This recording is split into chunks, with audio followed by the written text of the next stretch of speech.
রাসূল সাল্লাল্লাহু আলাইহি সাল্লাম, নবী মুহাম্মদ সাল্লাল্লাহু আলাইহি সাল্লাম বলেছেন, আপনার যদি কোনো অভাব থাকে, কোনো অভাব আল্লাহ পাক দিবেন না। আল্লাহ পাক আপনাকে কোনো অভাব দিবেন না, কোনো পেরেশানি দিবেন না, কোনো টেনশন দিবেন না। আর যদি অভাব থেকেও থাকে তাহলে সেটাও দূরে সরায় দিবেন এই ছোট্ট দোয়াটির মাধ্যমে। ছোট্ট দোয়াটি আছে, এটা আপনি পাঠ করেন নিয়মিত 11 বার। 11 বার পাঠ করতে হবে, সকাল সন্ধ্যা 11 বার। সকালে 11 বার পাঠ করতে হবে, বিকালে 11 বার পাঠ করতে হবে। তাহলে আল্লাহ পাক আপনার থেকে যদি অভাব থেকে থাকে তাহলে সেটা দূর করে দিবেন। আর অভাব যদি আপনার না থাকে তাহলে আর কখনো আপনাকে অভাব আল্লাহ পাক দিবেন না। আল্লাহ নবী বলছেন, আল্লাহ নবী যেহেতু বলছেন তার মানে ঘটনা অবশ্যই ঘটে যাবে। অভাব যদি না থাকে তাহলে মানুষ কিন্তু আরাম-আয়েশে জীবনযাপন করতে পারে। অভাব একটা অভিশাপ যে কোনো মানুষের জন্য। অভাব থাকলে মানুষ ঠিকমতো ইবাদত করতে পারে না। অভাব থাকলে তার পরিবারের সুখ শান্তি আসে না।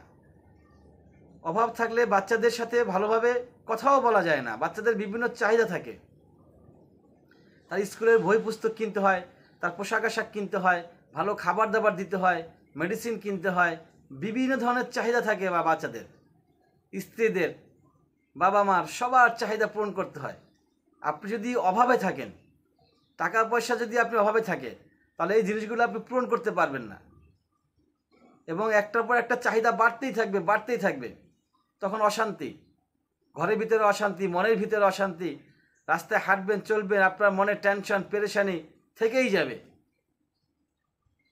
সেজন্য আল্লাহ পাকের নবী রাসূল মুহাম্মদ সাল্লাল্লাহু আলাইহি সাল্লামের শিখানো এই ছোট্ট দোয়াটি যদি আমরা সকালে 11 বার এবং রাতের বেলা সন্ধ্যায় 11 বার পাঠ করতে পারি তাহলে আমার জীবনে অভাব থাকবে না।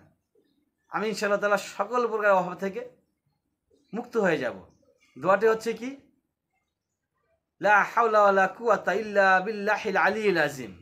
আস্তাগফিরুল্লাহাল্লাযী লা ইলাহা ইল্লা হুয়াল হাইয়ুল কাইয়্যুম ওয়া আতুবু ইলাইহি।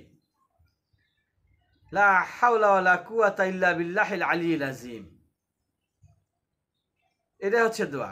প্রথমে লা হাওলা ওয়ালা কুওয়াতা ইল্লা বিল্লাহিল আলিয়্যিল আযীম, মাঝখানে আস্তাগফিরুল্লাহাল্লাযী লা ইলাহা ইল্লা হুয়াল হাইয়ুল কাইয়্যুম ওয়া আতুবু ইলাইহি। আবার শেষে লা হাওলা ওয়ালা কুওয়াতা ইল্লা বিল্লাহিল আলিয়্যিল আযীম। এই দোয়াটা সকালে 11 বার পাঠ করতে হবে, বিকালে 11 বার পাঠ করতে হবে। তাহলে মহান রব্বুল আলামিন খুশি হয়ে যাবেন।